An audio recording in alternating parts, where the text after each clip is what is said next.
Bom dia, gentes. Vamos para o nosso leitura de hoje, Marcos capítulo 3.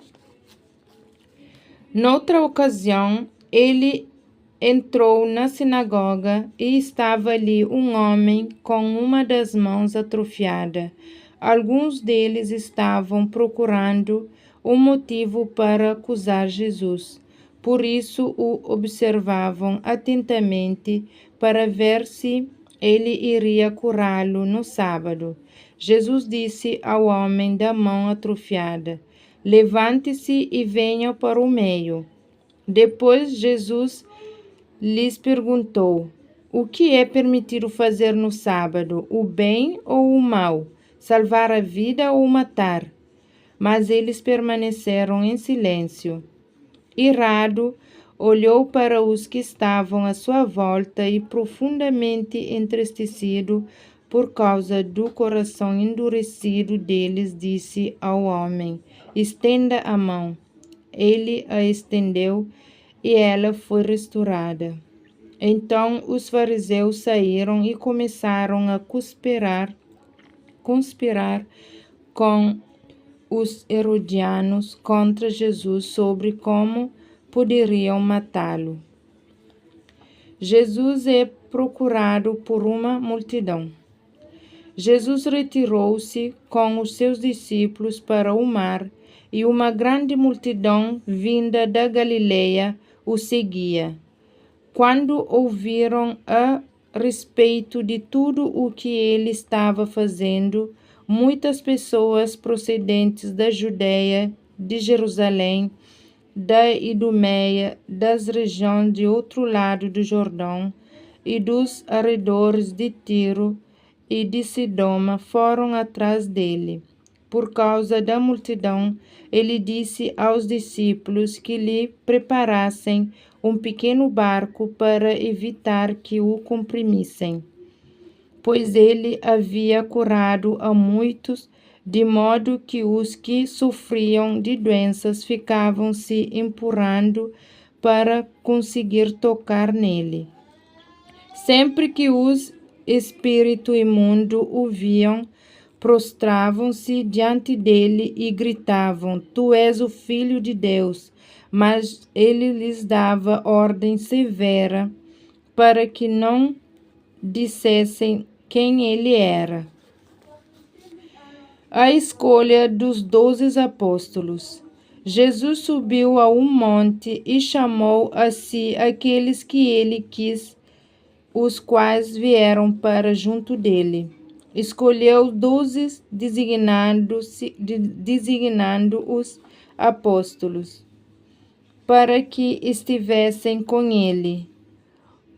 Os enviaste a pregar e tivessem autoridade para expulsar demônios.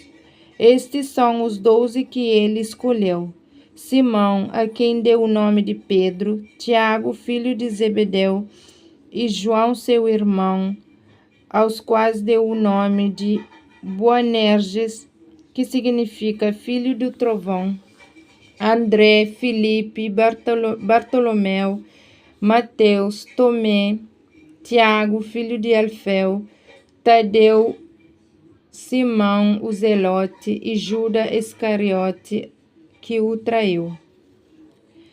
A acusação contra Jesus. Então Jesus entrou numa casa e novamente reuniu-se ali uma multidão, de modo que ele e os seus discípulos não conseguiam nem comer. Quando seus familiares ouviram falar disso, saíram para trazê-lo à força, pois diziam: ele está fora de si. E os mestres da lei que haviam descido de Jerusalém diziam: ele está com Belzebu.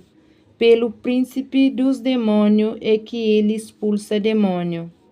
Então Jesus os chamou e lhes falou por parábola: Como pode Satanás expulsar Satanás? Se um reino estiver dividido contra si mesmo, não pode subsistir. Se uma casa estiver dividida contra si mesmo, também não poderá subsistir. E se Satanás se opuser a si mesmo, estiver dividido, não poderá subsistir. Chegou o seu fim. De fato, ninguém pode entrar na casa de um homem forte e levar dali os seus bens, sem que antes o amarrar. Só então poderá roubar a casa dele. Eu lhes asseguro que todos os pecados e blasfêmias dos homens lhes serão perdoados, mas quem blasfemar contra o Espírito Santo nunca terá perdão. É culpado de pecado eterno. Jesus falou isso porque eles estavam dizendo: ele está com um espírito imundo. A mãe e os irmãos de Jesus.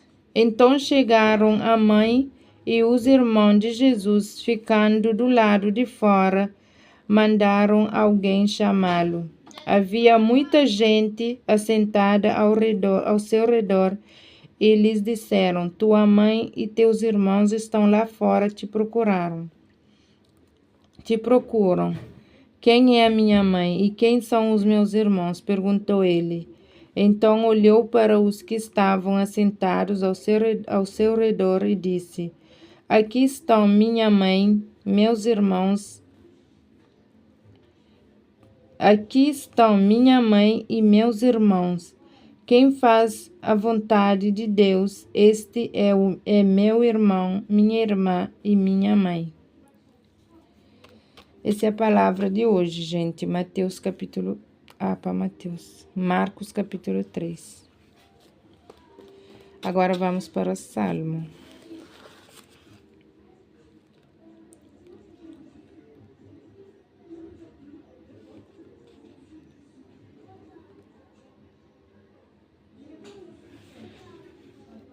Salmo número 133.